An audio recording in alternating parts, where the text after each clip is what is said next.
เกมเริ่มเดือดแล้วครับแล้วก็เป็นการเดิมพันเรียกว่า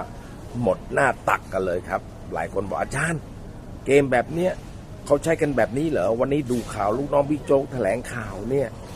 มันเหมือนกับการเปิดหน้าเสือเท่านั้นครับหรือเป็นเกมการต่อรองหรือเปล่าระหว่างทั้งสองฝ่ายหรือเปล่าอีกฝ่ายนึงก็อยากรู้แหมบอกว่าจะแฉเริ่มแพรมออกมาอีกฝ่ายหนึ่งจะกลัวหรือไม่ดังนั้นเพื่อพิสูจน์กันไปเลยครับบิ๊กโจ๊กถ้ามีพยานหลักฐานจริงมอบอำนาจหรือไปร้องทุกข์กล่าวโทษด้วยตัวเองก็ได้ครับ